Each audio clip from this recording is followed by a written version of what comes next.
ರಾಜ್ಯದ ಗೌರವಾನ್ವಿತ ಮುಖ್ಯಮಂತ್ರಿಗಳು ಕಲಬುರಗಿ ಜಿಲ್ಲೆಗೆ ಬಂದಿದ್ದಾರೆ.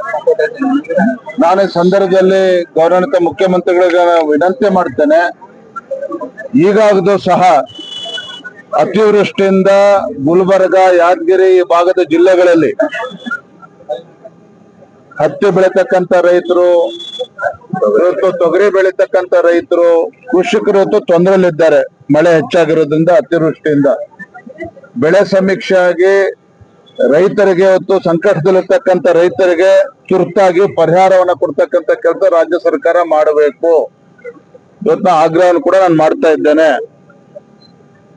ಇನ್ನ ಜಾತಿ ಜನಗಣತಿ ಬಗ್ಗೆ ಮಾತನಾಡೋದಾದ್ರೆ ಇದೇನು ಹೊಸತೇನಲ್ಲ. ಸಿದ್ದರಾಮಯ್ಯನವರಿಗೆ ಒಡೆದಾಳುವ ನೀತಿಯನ್ನು ಅನುಸರಿಸ್ತಾ ಇರ್ತಕ್ಕಂಥ ರಾಜ್ಯದ ಮುಖ್ಯಮಂತ್ರಿ ಸಿದ್ದರಾಮಯ್ಯನವರು ಯಾವಾಗ ಅವರ ಕುರ್ಚಿಗೆ ಕಂಟಕ ಬರ್ತದೋ ಅವಾಗ ಜಾತಿ ಬಗ್ಗೆ ಮಾತನಾಡ್ತಾರೆ, ಜಾತಿ ಜನಗಣತಿ ಬಗ್ಗೆ ಮಾತಾಡ್ತಾರೆ, ಕಾಂತರಾಜ್ ವರದಿ ಬಗ್ಗೆ ಮಾತನಾಡ್ತಾರೆ. ದುರಂತ ಅಂತ ಹೇಳಿದ್ರೆ ರಾಜ್ಯದ ಮುಖ್ಯಮಂತ್ರಿಗಳಾಗಿ ಇವತ್ತು ಎಲ್ಲಾ ಸಮಾಜಕ್ಕೂ ಕೂಡ ನ್ಯಾಯ ಕೊಡಬೇಕಾಗಿರ್ತಕ್ಕಂಥ ಸ್ಥಾನದಲ್ಲಿರ್ತಕ್ಕಂಥ ಸಿದ್ದರಾಮಯ್ಯನವರು ಹಿಂದೂ ಸಮಾಜವನ್ನು ಹೊಡಿತಕ್ಕಂಥ ದುಸ್ಸಾಹಸಕ್ಕೆ ಕೈ ಹಾಕಿದ್ದಾರೆ. ಇವತ್ತು ವೀರಶೈವ ಲಿಂಗಾಯತ ಆದಿಯಾಗಿ ಇತರ ಸಮಾಜಗಳನ್ನ ಹೊಡಿತಕ್ಕಂಥ ಕೆಲಸಕ್ಕೆ ಮುಖ್ಯಮಂತ್ರಿ ಕೈ ಹಾಕಿರ್ತಕ್ಕಂಥದ್ದು ನಾಡಿನ ದುರಂತ. ಯಾವತ್ತೂ ಕೂಡ ಈ ರಾಜ್ಯದ ಜನ ಕ್ಷಮಿಸೋದಕ್ಕೆ ಸಾಧ್ಯ ಅಲ್ಲ. ಹಿಂದೆ ವೀರಶೈವ ಲಿಂಗಾಯತ ಪ್ರತ್ಯೇಕ ಧರ್ಮ ಅಂತೇಳಿ ಬೆಂಕಿ ಹಚ್ಚುವ ಕೆಲಸ ಮಾಡಿದ್ರು. ಈಗ ಜಾತಿ ಜನಗಣತಿ ಅಂತೇಳಿ ಇವತ್ತು ಮತ್ತೆ ಸಮಾಜಗಳ ಮಧ್ಯೆ ಬೆಂಕಿ ಹಚ್ಚುವಂತ ಕೆಲಸ ಮಾಡ್ತಾ ಇದ್ದಾರೆ. ಒಂದು ಕಡೆ ರಾಜ್ಯದಲ್ಲಿ ಅಭಿವೃದ್ಧಿ ಇಲ್ಲ, ರೈತರು ಸಂಕಷ್ಟದಲ್ಲಿದ್ದಾರೆ, ಯುವಕರಿಗೆ ಉದ್ಯೋಗ ಕೊಡೋದಕ್ಕೆ ಆಗ್ತಾ ಇಲ್ಲ. ಇದ್ರ ಮಧ್ಯೆ ಈ ವಿಷಬೀಜ ಬಿತ್ತವನ್ನ ಕೆಲಸವನ್ನ ಏನ್ ಮಾಡ್ತಾ ಇದ್ದಾರೆ, ಇದು ಖಂಡಿತ ಇದು ಸರಿಯಲ್ಲ. ರಾಜ್ಯದ ಮುಖ್ಯಮಂತ್ರಿಗಳು ಇದಕ್ಕೆ ನಾಡಿನ ಜನತೆಗೆ ನ್ಯಾಯ ಕೊಡುವಂತ ಕೆಲಸ ಮಾಡ್ಬೇಕೆ ಹೊರತು ಸಮಾಜ ಒಡೆಯುವಂತ ಕೆಲಸ ಅವ್ರು ಮಾಡಬಾರ್ದು. ಇದು ಬಿಜೆಪಿ ನಿಲುವೇನು ಸರ್? ಬಿಜೆಪಿ ಈಗ ಅವರಂತೂ ಮಾಡ್ತಾ ಇದಾರೆ. ಬಿಜೆಪಿ ನಿಲುವು ಅಷ್ಟೇ ಅಲ್ಲ, ರಾಜ್ಯದ ಜನರ ನಿಲುವು ಸಹ. ಕಾಂಗ್ರೆಸ್ ಸರ್ಕಾರ ಇವತ್ತು ಸಮಾಜನ ಹೊಡೆಯತಕ್ಕಂತ ಕೆಲಸ ಕೈ ಹಾಕಿದ್ದಾರೆ ಅನ್ನೋದು ಜನಸಾಮಾನ್ಯರು ಕೂಡ ಮಾತನಾಡ್ತಾ ಇದ್ದಾರೆ.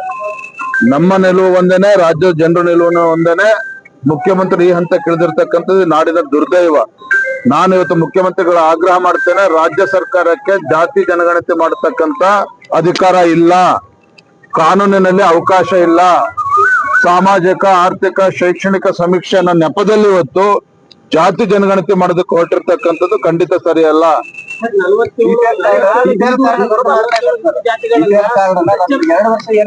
ನೋಡ್ರಿ, ಪಾಪ ಅವ್ರ ಪರಿಸ್ಥಿತಿ ಅರ್ಥ ಮಾಡ್ಕೊಳ್ಳಿ.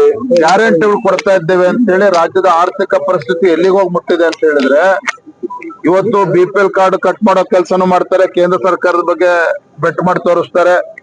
ರೈತರಿಗೆ ಪರಿಹಾರ ಕೊಡೋದಿಲ್ಲ, ಕೇಂದ್ರ ಸರ್ಕಾರ ಬೆಟ್ ಮಾಡಿ ತೋರಿಸ್ತಾರೆ. ರಾಜ್ಯದಲ್ಲಿ ಅಭಿವೃದ್ಧಿ ಮಾಡೋದಕ್ಕೆ ಹಣ ಇಲ್ಲ, ಕೇಂದ್ರ ನರೇಂದ್ರ ಮೋದಿ ಸರ್ಕಾರದ ಬಗ್ಗೆ ಬೆಟ್ ಮಾಡಿ ತೋರಿಸ್ತಾರೆ. ನಿಮ್ಗೇನಕ್ಕಂದ್ರೆ ಜನ ಅಧಿಕಾರ ಕೊಟ್ಟಿರ್ದಾಗ ರಾಜ್ಯದಲ್ಲಿ ಎಲ್ಲವೂ ಕೂಡ ಕೇಂದ್ರ ಸರ್ಕಾರದ ಬಗ್ಗೆ ದೂರೋದೇ ಆದಿದ್ರೆ, ನೀವು ರಾಜ್ಯದಲ್ಲಿ ಕಾಂಗ್ರೆಸ್ ಸರ್ಕಾರ ಬಂದು ಏನ್ ಮಾಡ್ತಾ ಇದೀರಿ?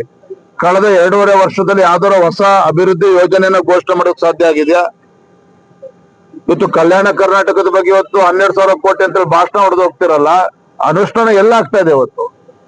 ಇವತ್ತು ಕಲ್ಯಾಣ ಕರ್ನಾಟಕದ ಬಗ್ಗೆ ಇವತ್ತೆಲ್ಲ ಇಷ್ಟೆಲ್ಲ ಮಾತನಾಡ್ತಾರಲ್ಲ, ಇವತ್ತು ಕೂಡ ಶೈಕ್ಷಣಿಕವಾಗಿ ಅತ್ಯಂತ ಹಿಂದುಳಿದಿರ್ತಕ್ಕಂಥ ಜಿಲ್ಲೆಗಳು. ಇವತ್ತು SSLC PUC ರಿಸಲ್ಟ್ಸ್ ಹೋದ್ರೆ ಕೊನೆಯ ಸ್ಥಾನ ಇವತ್ತು ಗುಲ್ಬರ್ಗ ಜಿಲ್ಲೆಗೆ.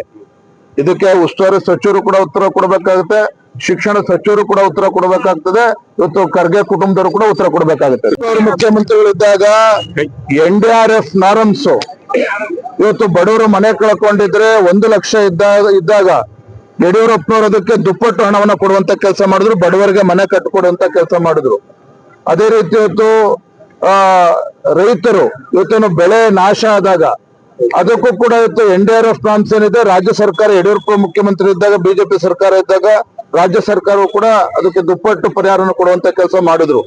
ಈಗಲಾದ್ರೂ ಕೂಡ ಎಚ್ಚೆತ್ತುಕೊಂಡು ಸಿದ್ದರಾಮಯ್ಯನವರು ಸಂಕಷ್ಟದಲ್ಲಿರ್ತಕ್ಕಂಥ ರೈತರು ಬೆಳೆದಂತ ಬೆಳೆ ಇವತ್ತು ಕೈಗೆ ಸಿಕ್ಕಿಲ್ಲ, ಕೈಗೆ ಬಂದು ತುತ್ತು ಬಾಯಿಗೆ ಬಂದಿಲ್ಲ, ರೈತರು ಬೀದಿಗಿಳಿದಿದ್ದಾರೆ. ಇವತ್ತು ಇಂತಹ ಕ್ಲಿಷ್ಟಕರ ಸಂದರ್ಭದಲ್ಲಿ ರೈತನ ಒಂದು ಸಂಕಷ್ಟಕ್ಕೆ ಸ್ಪಂದನೆ ಮಾಡಬೇಕಾಗಿರ್ತಕ್ಕಂಥದ್ದು ರಾಜ್ಯ ಸರ್ಕಾರದ ಕರ್ತವ್ಯ. ಆ ಕೆಲಸವನ್ನ ರಾಜ್ಯದ ಮುಖ್ಯ